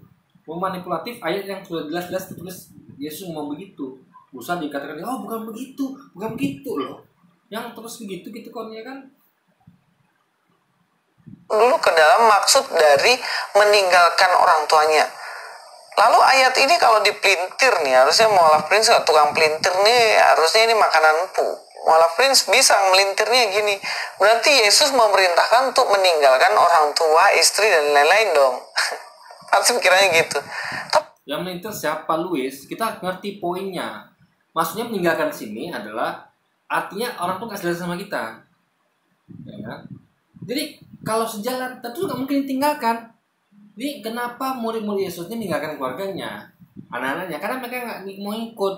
Suatu yang mau ikut ya gimana mau cara dibawa, ya kan? Saya mau ikut teman saya ke Jakarta dari Pekanbaru, otomatis saya akan bawa keluarga saya, anak, ibu saya. Bu, saya mau ikut Luis nih. Mau ikut orang apa? Ya nggak Luis gitu kan? Saya ke Luis ke Jakarta nih. Nah, kalau anak saya, istri saya, bapak ibu saya mau ikut, ya alhamdulillah. Kita kan bawa dia ikut Luis gitu kan. Tapi kalau nggak mau, ya apa yang bisa lakukan? Ya saya tinggalkan. Ada dua pilihan. Saya tinggalkan Luis atau saya tinggalkan keluarga saya. Karena mereka nggak mau ikut gitu. Nah, otomatis saya tinggalkan demi ikut Luis gitu kan. Nah ini dalam hal konteks muridnya adalah demi ikut Yesus, maka mereka tinggalkan. Itu poinnya, kita ngerti banget gitu. Jadi meninggalkan itu tentu ada sebabnya, karena mereka tidak mau ikut kita gitu guys gitu. Bahkan dalam kasus lainnya, contoh kayak mualaf itu ya, dia mau masuk Islam tuh ditentang keluarganya. Dia katakan nanti kalau kamu mualaf masuk Islam, kamu tidak akan dianggap anak lagi, kamu tidak dapat warisan, ya, tidak lagi bagian keluarga ini. Nah itu berarti bukan hanya mereka mualaf itu meninggalkan keluarganya, tapi keluarganya meninggalkan mereka gitu. Sehingga sama-sama meninggalkan, guys. Nah, tapi kalau nggak mau tinggalkan dia tetap di agama dia, tapi tidak, mualaf itu pindah-pindah. Dia meninggalkan keluarganya, karena keluarganya meninggalkan dia juga. Jadi poin meninggalkan ini adalah sama-sama, tapi tetap itu adalah poinnya meninggalkan. Jadi itu konteksnya, bukan meninggalkan asal-asalan, enggak, tapi ada sebabnya. Itu karena penolakan tadi, mereka nggak mau ikut, ya kan. Nah, makanya terpaksa ditinggalkan, guys, gitu loh, demi kebenaran ikut Yesus gitu kan. Ya gitu guys. Maksudnya meninggalkan artinya gini, jika orang tuanya melarang, misalnya kayak orang tua saya melarang saya untuk mengikut Yesus sungguh-sungguh, maka ketika saya lebih memilih untuk ikut Yesus ketimbang larangan dari orang tua saya itu yang melarang untuk ikut Yesus, maka dari situ ini yang dimaksud dengan meninggalkan. Nah, kita tahu ya, kita tahu itu, nggak perlu ada sebutkan begitu, kita ngerti banget gitu. Jadi poinnya bukan itu, tapi kita kan ngomong tentang apa yang diperoleh. Tadi orang konteksnya lagi ngomongin tentang apa yang diperoleh, dia ngomongin tentang apa yang tinggalkan gitu loh. Nah, nyambung guys, ya kan. Jadi yang dari yang saya tinggalkan ini, yang saya korbankan untuk saya tinggalkan ini, apa yang saya peroleh. Nah, Yesus mengatakan kamu akan dapatkan gantinya. Ganti dari apa? Yang kamu tinggalkan tadi. Ini poinnya balik situ lagi. Ya, kamu tinggalkan rumah, kamu dapat apa? Gantinya rumah yang kamu tinggalkan. Gantinya bapak ibu yang kamu tinggalkan, anak istri yang kamu tinggalkan, itu kamu akan dapat gantinya. Ya, jadi poin angka 100 lipat itulah berhubungan dari yang tadi tinggalkan itu, guys, gitu. Itu poinnya ya. Jadi ya, lu sih harus jujur ya, harus jadi janganlah menyalahkan orang yang polos dan lugu, paling itulah suatu kebenaran. Anda perlu jadi polos dan lugu untuk jadi benar, guys. Karena kalau tidak, Anda akan cenderung manipulatif kayak tulis ini. Menolak sesuatu yang tulis. Jadi sesuatu yang tulis itu berusaha telah dia, entah nggak gitu konsepnya, biasanya gitu konsepnya gitu kan. Nah, itulah poinnya. Jadi itu dikatakan dengan nama manipulatif itu. Makanya perlu jadi orang polos dan lugu agar menjadi benar, guys. Jadi bukan serta-merta meninggalkan. Kalau serta-merta meninggalkan, wah nanti semua orang Kristen tinggalkan istri, orang tua dan lain-lain. Enggak kayak gitu loh. Dia meninggal yang dimaksud adalah lebih memilih Yesus. Di situ bukan, nggak ada ngomong sama orang Kristen ya, tentang orang Kristen nggak ada. Itu khusus tentang konteksnya Dolos memilih Yesus saja. Jadi jangan kaitkan dengan orang Kristen, nggak ada hubungannya. Yesus sudah menjawab pertanyaan dari murid-muridnya, clear sudah. Jadi kembali kepada mereka lagi, bukan pada orang Kristen, nggak ada hubungannya, guys. Ketimbang orang-orang yang melarang untuk mengikut Yesus. Nah ini kebalik, malah Prince. Kecuali kalau mereka mengatakan begini, Yesus kita semua pengikutmu kan, orang Israel ini kan semua yang ikut kamu ini ya, itu kan meninggalkan kamu. Itu kan konteksnya untuk semuanya. Tapi kalau konteksnya mereka bertanya diri mereka, ya berarti kembali ke diri mereka lagi gitu, guys. Jadi sih itulah namanya manipulatif ya, ngomong satu di luar konteks gitu. Bukannya tetap ikut Yesus ketika sekitarnya dilarang, tapi malah dia meninggalkan Yesus.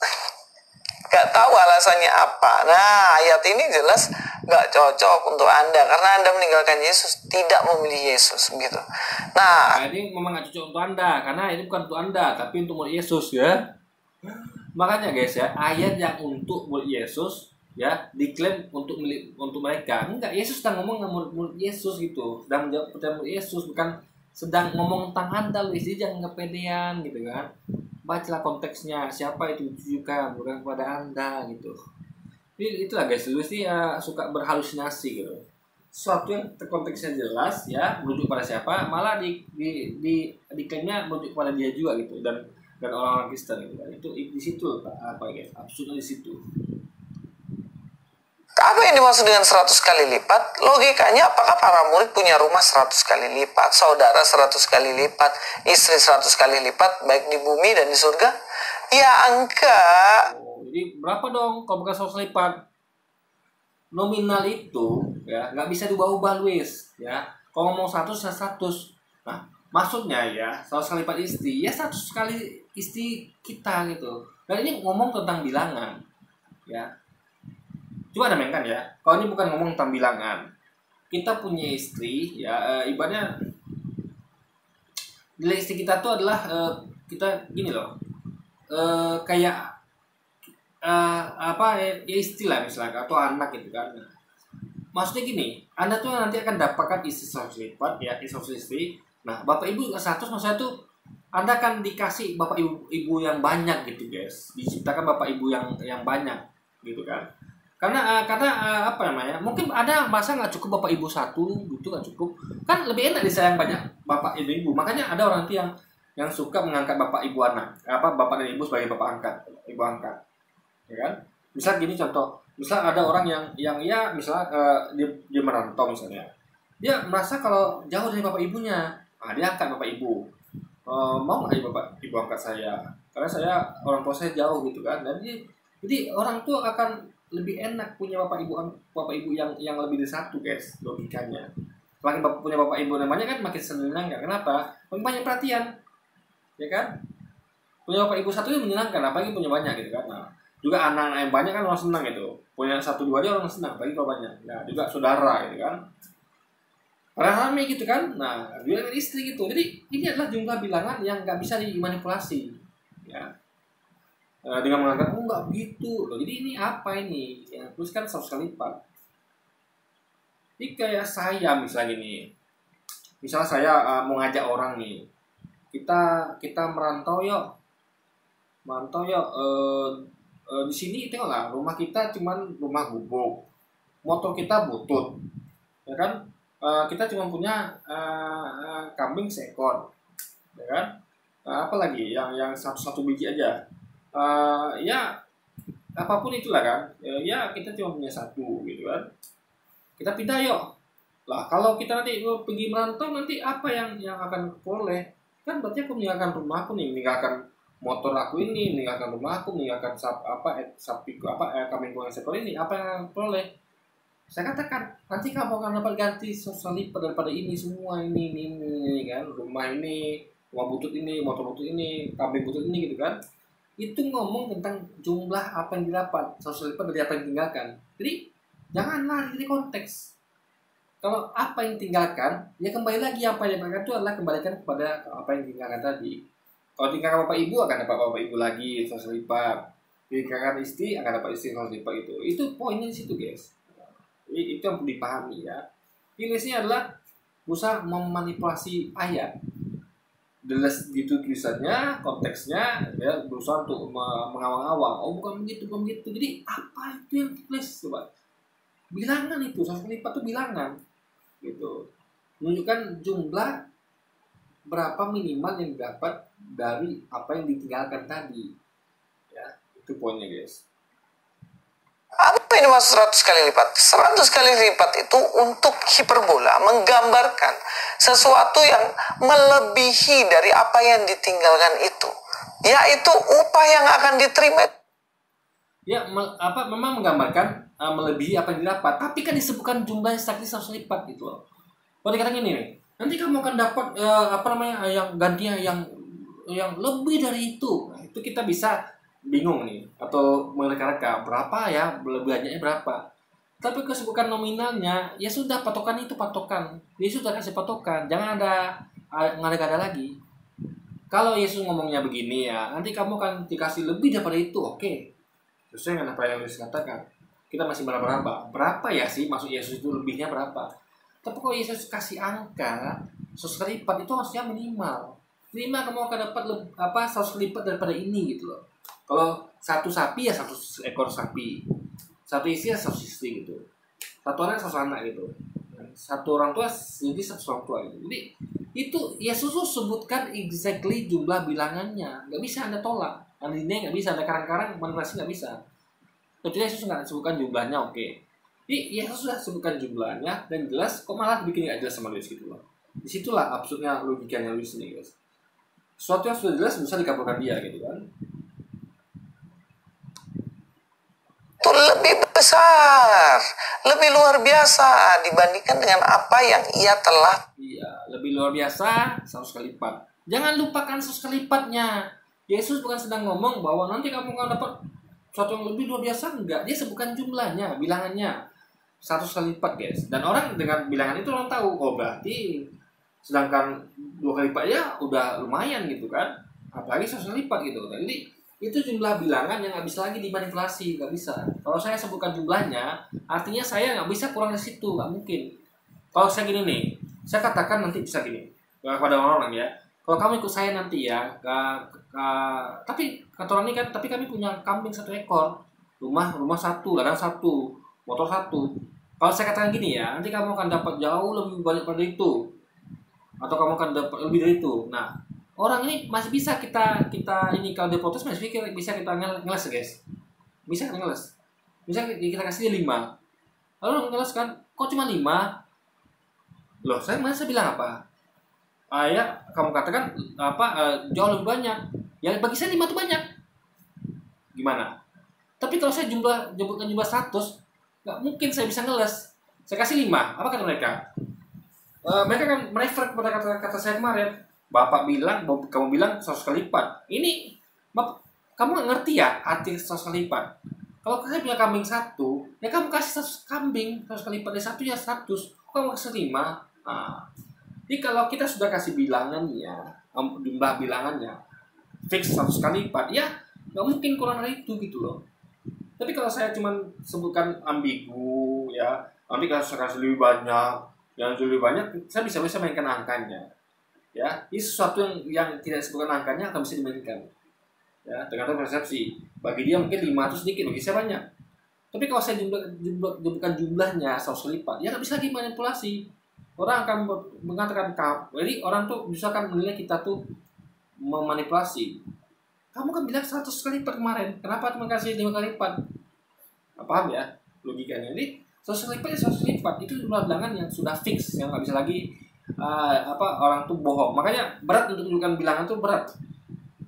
Kalau saya misalnya saya bingung nanti saya bisa bagi berapa ya, saya sebut aja dengan kalimat yang ambigu. Saya kasih nanti kamu lebih daripada ini, ya sudah aman saya.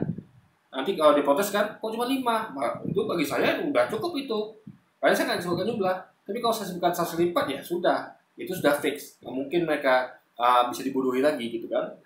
Saya kasih 5, kamu jadinya 100 lipat, ya 1 kali 100 ya 100 gitu. Nah, itu. Jadi mesti nggak ngerti hal itu. Bahwa bilangan itu adalah sesuatu yang sudah pasti. 100 lipat itu pasti. Sudah suatu menunjukkan ukurannya pasti. Ada angkanya guys gitu. Yang nggak pasti adalah sesuatu yang ada angkanya. Kalau cuma dia ngomong bahwa nanti kamu akan kasih lebih besar, oke. Nggak bisa dimanipulasi angka-angkanya.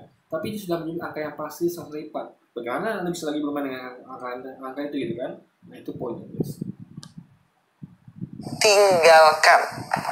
Dikatakan di situ, lalu berkatalah Yoab kepada raja kami, kiranya Tuhan Allahmu menambahi rakyat 100 kali lipat daripada yang ada sekarang, dan semoga mata Tuanku raja sendiri melihatnya. Tetapi mengapa Tuanku raja Jadi lalu berkatalah Yoab kepada raja, kiranya Tuhan Allahmu menambahi rakyat 100 kali lipat daripada yang ada sekarang. Ini selagi ngomong tentang jumlah ya. Artinya minimal. Jadi kalau Tuhan menambahkan 99, artinya apa? Berarti nggak sesuai dengan ekspektasi. Kita berharap bahwa Tuhan menambahi rakyat 100 lipat. Ya. Ini kita yang mengatakan bahwa nanti mudah-mudahan Tuhan akan menambah rakyat kita berkali lipat. Nah itu bisa kita ekspektasikan beda-beda angkanya. Si Anu mengatakan, berkali lipatnya adalah 50, ada yang 100. Tapi kalau sudah ada angkanya, ya 100 kali lipat itu minimal berarti guys, gitu. Kalau Tuhan tambah 99 kita bisa protes. Harapan saya Tuhan, kamu tambah 100 kali lipat lah, itu minimal, nggak mungkin di bawah itu gitu loh. Tapi kalau saya cuma mengatakan bahwa ya berkali lipat, ya bisa juga Tuhan nanti ngeles gitu kan. Loh, berkali lipatnya itu berapa gitu. Nah, tapi kalau kita sebut 100 kali lipat itu sudah jumlahnya fix gitu. Kalau kurang kayaknya pasti akan kita katakan kurang guys. Karena nggak mungkin di bawah ekspektasi, nggak mungkin. Orang tuh mengatakan sesuatu di atas ekspektasi minimal sama. Ini nggak mungkin 100 kali lipat di bawah itu nggak mungkin gitu guys. Nah, gitu ya. Itu logika sederhana ya. ini apa di sini benar-benar kekuatan tentaranya akan bertambah 100 kali lipat? Ya kan enggak, bisa lebih dari 100 kali lipat, bisa 1000 mungkin, bisa 2000. Ya, kan tidak. Jadi kan saya katakan bahwa poinnya kan nggak mungkin di bawah 100 gitu loh. Makanya angka 100 itu adalah bukan angka 1 ya, suatu angka disebutkan itulah angka minimal maksudnya. Ya. Artinya bisa lebih dong. Berarti kalau dibalikkan ke tadi, bisa lebih dari 100 istri, bisa lebih dari 100 anak gitu kan. Nah, itu poinnya. Bisa lebih dari 100 rakyat gitu kan. Nah, bisa lebih 100 setara gitu. Jadi justru di situ membenarkan perkataan dari Mu'allaf tadi. Ya, bahwa itulah angka yang harus dipenuhi minimal. Ya, bisa 1000 bahkan kan. Nah, ini itu yang harus kita pahami gitu. Ya, pasti di atas dari jumlah itu. Karena itulah jumlah minimal logikanya. Ibu mungkin dan lain-lain. Tapi ini menggambarkan bagaimana doa berkatnya ini menggambarkan sesuatu yang lebih hebat, lebih besar dibandingkan yang sebelumnya. Jadi bukan Ya, lebih besarnya berapa? Kan ada jumlahnya di situ, yaitu minimal 100 lipat gitu loh. Jadi kalau nggak ada bilangannya, oke. Lebih besarnya berapa? Bisa kita nebak-nebak. Tapi kalau ada jumlahnya guys, nggak mungkin lagi kita nebak-nebak. Udah ada 100 lipat gitu loh. Mau berapa anda tebak coba? Anda mau tebak di bawah itu nggak mungkin. Pasti minimal 100 lipat itu kan. Nah itu poinnya guys. kan berarti ketika dia mati, tadi kan dibilang ya katanya, oh nanti kalau mati dapat 100 kali lipat istri di surga. Bukan ketika mati, nanti pada waktu pencobaan kembali. Artinya ketika nanti waktu penghakiman masuk surga apa neraka gitu. Itulah poinnya ya kan. Jadi itu hadiah bagi orang-orang yang ketika Anda meninggalkan istri Anda, anak-anak Anda, keluarga Anda di dunia, Anda dapat gantinya bukan di dunia, di akhirat nanti gitu loh poinnya.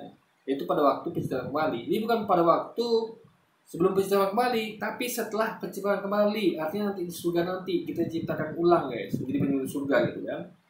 Nah, jadi itulah dalil bahwa kita di surga itu nanti akan mendapatkan anak yang banyak, keluarga yang banyak, bapak ibu yang banyak, ya kan, harta yang banyak gitu. Ini kita di surga nanti akan mendapatkan ganti di dunia ini 100 kali lipat minimal guys. Itu poinnya. Rumah Anda satu dapat 100 rumah loh. Bisa dalam bentuk istana yang besarnya 100 rumah atau rumah yang 100 biji gitu. Itu minimal loh. Yang penting minimal 100 lipat guys. Itu poinnya. Itu. Dalam Kristen tidak percaya dan tidak ada ajaran bahwa ketika kita mati di surga akan dikasih 100 istri. Sama kayak yang dikonsepin sama Bapak ini tadi, Pak. Konsep tadi itu ada di Alkitabnya Luis sendiri tadi dibacakan itu. Kapan itu dikasih? Pada waktu penciptaan kembali. Pada waktu penghakiman. Ingat ya, kita dihakimi nanti setelah penciptaan kembali. Nggak mungkin Tuhan kita dihakimi, arwah kita dihakimi, nggak mungkin. Tentu kita diciptakan kembali untuk dihakimi gitu loh. Paham ya? Kayak contoh, ada orang lagi sekarat, orang yang lagi sakit, kan disembuhkan dulu, baru ikut sidang kan? Sama kayak orang mati, nggak mungkin kita menghakimi orang mati, tapi orang hidup dihakimi. Makanya diciptakan kembali, ya, jadi manusia hidup baru dihakimi, gitu loh. Dan dapat ganti 100 lipat. Jadi gantinya bukan di dunia, tapi pada waktu penciptaan kembali, gitu loh. Jadi sih harus ngerti bahwa di surga nanti kita akan dapatkan 100 kali lipat dari apa yang kita tinggalkan sekarang. Jadi kayak para mu'allaf nih. Mu'allaf itu yang awalnya kaya, Anda bayangkan ya. Mu'allaf itu kan kalau dengan sistem mu'allaf itu ada banyak yang dari orang tuanya kaya raya, dia keluarga kaya, dia dapat warisan. Dia tinggalkan itu semua. Dia nggak dapat rumah warisan, nggak punya orang tua lagi karena dikucilkan keluarganya, ditinggalkan istri sama anaknya, ya kan? Nah dia akan dapat gantinya bukan di dunia, tapi nanti di waktu penciptaan kembali, pada waktu penghakiman, yaitu di surganya kelak. Karena setelah dihakimi, dia akan tentukan masuk surga apa neraka, gitu guys, pendidikannya. Nah mungkin dia dapatkan 100 lipat itu di neraka, sedangkan dia ikut Yesus gitu kan, pasti di surga gitu. Nah itu poinnya. Mu'allaf Prince ini yang bilang dapat 72 bidadari. Kemudian mau disama-samakan orang Kristen dapat justru 100 kali lipat istri. Dan cocokmologinya dari ayat ini gak gitu dong. Makanya jadi ayat ini apa coba? Ayatnya makanya saya katakan ya, kalau dia ini polos dan lugu dan tidak menjadi manusia yang manipulatif ya. yang sudah jelas tertulis begitu konteksnya, lalu dia berusaha manipulasi mengatakan oh nggak begitu konsepnya, loh konsepnya begitu, gimana bisa bilang nggak begitu coba? Yesus katakan pada waktu penciptaan kembali, apa yang kamu tinggalkan ini akan kamu dapatkan kembali 100 kali lipat. Itu konsep Yesus yang sudah fix. Kapan dapatnya? Pada waktu penciptaan kembali, bukan pada waktu sebelum penciptaan kembali. Setelah hari penghakiman, masuk surga artinya. Karena meninggalkan mengikuti Yesus masuk surga pahalanya kan. Nah, itu yang mereka dapatkan. Jadi nggak perlu khawatir para mualaf atau siapa-siapa pun Anda yang mualaf karena dapat itu semua, tapi Anda akan dapat gantinya nanti di surga, guys. 100 kali lipat gitu kan. Itu janji Yesus yang satu janji itu disampaikan dia karena dia tentu mendapat info dari Tuhannya gitu kan. Jadi dia menyampaikan janji Tuhannya sebenarnya gitu, guys. Itu Allah itu sendiri gitu kan. Bagusnya waktu dulu masih Kristen jangan bolos-bolos ke gereja. Waktu masih Kristen tuh jangan bolos-bolos belajar Alkitab. Jangan waktu di Kristen nggak tahu apa-apa kemudian sudah pindah agama macam diri tahu semuanya dan segala. Iya, justru setelah dia membaca dia tahu oh ternyata gini konteksnya, gini teksnya. Jadi jujur memakai itu. Justru ya dia ketika dia belajar ini kok manipulatif gitu, apa yang tertulis konteksnya kok malah bisa ditolak gitu. Oh nggak gitu konsepnya, lo konsepnya ngomong begitu gitu loh. Oke, saya nih coba ada bayangkan ya, saya mengajak orang nih ya, saya mau ajak kamu ya ikut saya merantau ke Kalimantan. Lalu teman saya mengatakan, tapi Bob di sini saya nanti bakal meninggalkan rumah saya dong. Gimana dengan rumah saya, keluarga saya, istri saya? Nanti kamu di sana akan dapat 100 kali lipat. Coba, itu konsep saya. Apa Anda mengatakan itu bukan konsep? Bukan begitu konsepnya? Itu konsepnya begitu. Jadi itu yang dikatakan dengan manipulatif. Berusaha memanipulasi apa yang tertulis. Makanya sekali lagi ya, mualaf tadi tidak benar itu. Untuk menjadi benar, Anda perlu jadi polos dan lugu. Jangan Anda tidak akan memanipulasi ayat. Ayat yang konteks begitu Anda manipulasi nggak bakalan. Tapi karena Anda tidak polos dan lugu, makanya jadi manipulatif, guys. Ayatnya ada begitu ngomong konsepnya, Anda mengatakan bahwa tidak begitu konsepnya. Jadi seakan-akan konsep yang itu tuh bukan begitu gitu. Padahal konsepnya memang begitu kan. Jadi jujurlah pada apa yang tertulis gitu. Jangan tambah-tambah, jangan kurang-kurang gitu, guys. Ya kan? Karena begini, dalam Kristen kan tidak ada kawin-mengawin lagi ketika di surga. Ya, dalam Kristen kita nggak pakai dalam Kristen, kita pakai dalam Alkitab. Kalau Alkitab terus begitu dan dalam Kristen tidak begitu, ya kita ikut yang mana? Tinggal pilih. Makanya mualaf itu ikut Alkitab, bukan ikut Kristen. Karena Kristen beda sama Alkitabnya.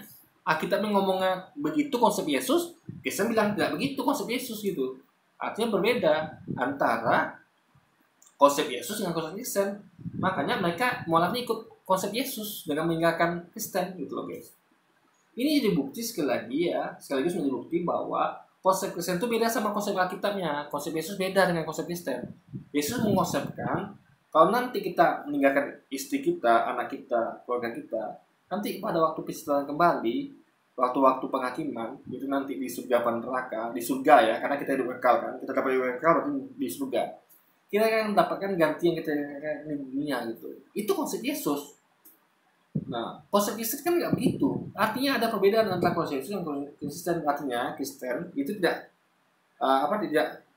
sesuai dengan konteks Alkitab. Makanya tinggal pilih mana. Mualaf pilih konteks Alkitab, di alih-alih konteks Kristen. Selagi ya konsep Kristen itu beda sama konsep Alkitab sendiri. Itu yang kita katakan. Makanya kita tidak akan ikut agama yang tidak mengikuti Alkitabnya, guys. Islam itu semua konteks aku kita ikutin, nggak ada yang ajaran ulama itu yang tidak sesuai konteks Quran, tidak ada. Makanya makanya kita tolak ya kalau ada ulama yang itu nggak sesuai dengan konsep hadis ditinggalkan. Maka kita tuh mengembalikan semuanya itu kembali kepada Quran hadis, bukan kepada ulamanya. Ulama bisa salah, tapi kok hadis yang mungkin salah gitu ya. Nah, kalau mereka kan harusnya begitu, tapi tidak. Mereka lebih mementingkan konsep Kristen dibandingkan konsep dari Alkitab gitu kan. Bagaimana mungkin di surga yang tidak ada kawin mengawin Tuhan kasih 100 kali lipat istri yang katanya pasti dipakai. Kalau bidadari kan boleh dipakai boleh enggak. Kan itu dikatakan Alkitab, dikatakan Yesus sendiri. Gitu loh. Jadi Yesus ngomong A, Kristen ngomong B. Kan nyambung, guys.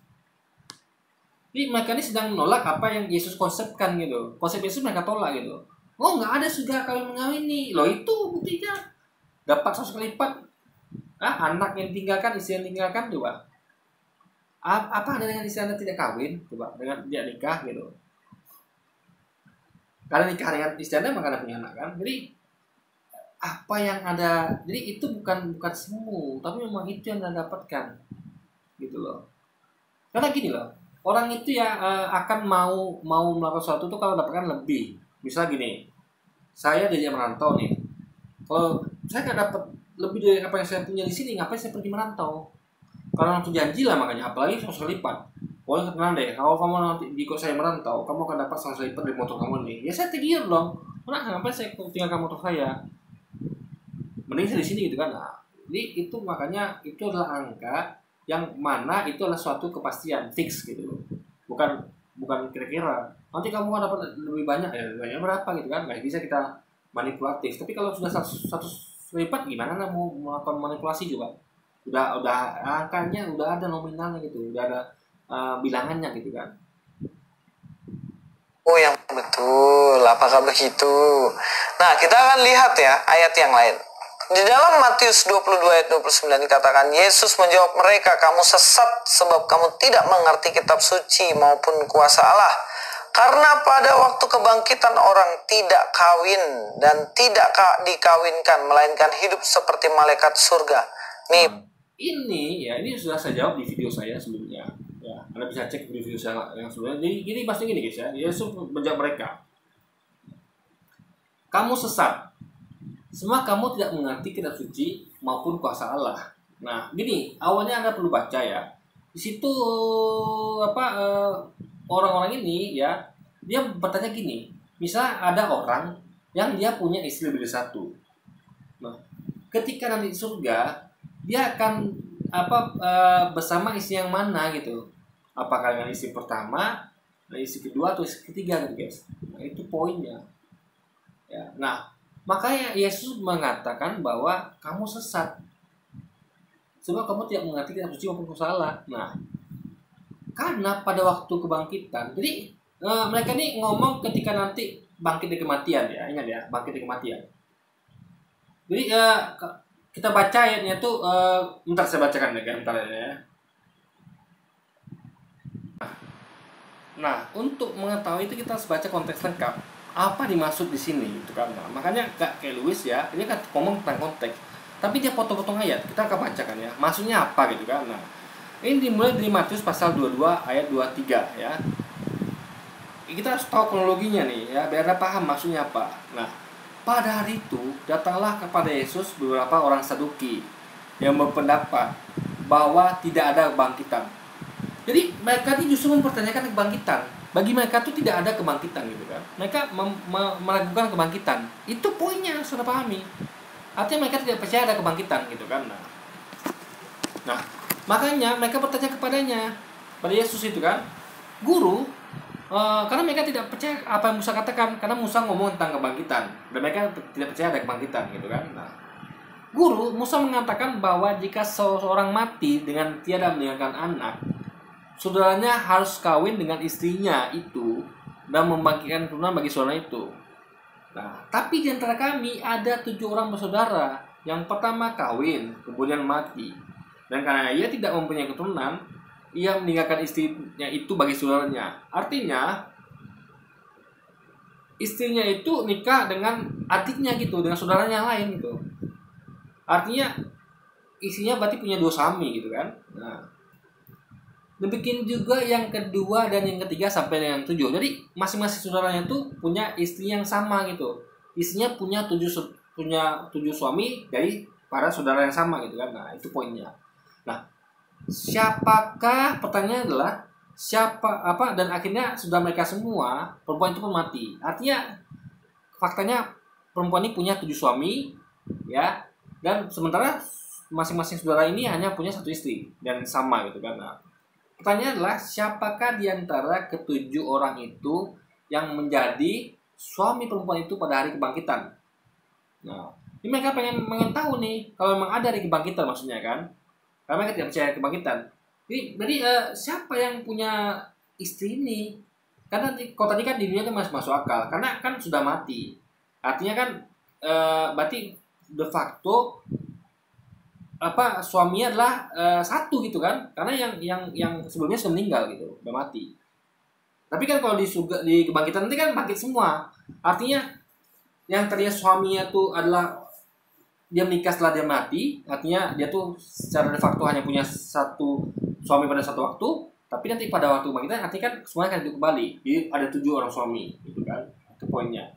Jadi mereka bertanya, mereka penasaran, jadi siapa yang jadi suami perempuan itu, sedangkan yang 7 orang ini hidup kembali gitu kan bersama-sama. Kalau di dunia kan gantian gitu kan.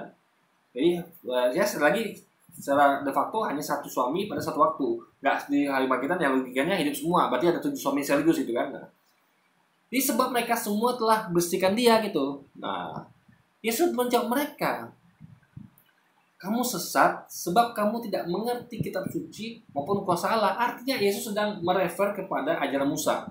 Kan itu perlu dipahami. Jadi mereka ini mencoba untuk menanyakan sesuatu yang memang mereka tidak mengerti. Makanya karena tidak mengerti, Yesus katakan sesat gitu kan. Karena mereka tuh harusnya mengerti. Makanya sih Yesus coba jelaskan ya. Jadi ini penjelasan dia gitu kan. Nah, karena pada waktu kebangkitan orang tidak kawin dan tidak dikawinkan, melainkan hidup mereka di surga. Nah, ini ngomong tentang pada waktu bangkitan. Ingat ya, pada waktu bangkitan, bukan pada waktu penghakiman. Ingat, manusia itu dibangkitkan dahulu, dihakimi, baru dikasih hukuman atau hadiah, guys. Ingat ya, prosesnya Anda harus ingat ya. Ada hari kebangkitan, ada hari penghakiman, ada hari pembalasan. Ingat itu ya, jadi ada 3 hari berbeda, 3 periode berbeda ya. Orang-orang yang sudah mati nggak mungkin dihakimi. Gimana mungkin orang mati juga? Anda pengadilan, ada hakim orang mati, Anda akan diketawakan. Ngapain nih hakim orang mati bro? Dia nggak bisa ada diri gitu kan? Makanya hakimnya adalah orang-orang hidup. Maka nanti ada hari kebangkitan, orang-orang mati akan dibangkitkan. Nah, ketika dibangkitkan, mereka kan belum dihukum, belum dihakimi gitu. Gimana bisa kawin pada saat itu coba? Itu maksud Yesus. Jadi kawinnya itu nanti pada hari pembalasan. Nah, paham ya? Nah, maka Yesus katakan tadi ya, kami nggak akan. Jadi Yesus katakan tadi dapatnya kapan? Pada waktu penciptaan kembali. Ya, penciptaan kembali. Jadi bukan pada waktu hari kebangkitan. Ya. Pada waktu hari penciptaan kembali, itu nanti setelah dihakimi itu kan dapat gantinya gitu loh. Nggak mungkin dong mereka belum dihakimi dapat gantinya gitu, harus dihakimi dulu. Makanya urutannya Anda harus tahu ya. Tadi kan baik Monia bertanya kembali kayak tadi ya, bahwa nanti kalau kami meninggalkan semua apa kami dapat, kalian akan dapat total lipat. Kapan? Pada waktu penciptaan kembali. Di situ nanti ya kalian akan ikut bersama aku untuk menghakimi keluarga Israel. Nah, artinya tentu itu adalah dapatnya itu tentu setelah hari penghakiman gitu. Nggak mungkin dapatnya sebelum hari penghakiman. Pada hari waktu kebangkitan nggak mungkin. Nah, itu konteksnya, guys. Coba Anda mainkan ya. Ada orang yang belum dihakimi. Ini orang nggak jelas nih. Tersangka, apa terdakwa, apakah dia ini adalah saksi atau dia ini adalah bukan tersangka, bahkan itu belum diputuskan kebenarannya, masih diduga tersangka atau saksi atau mungkin orang yang nggak bersalah gitu kan.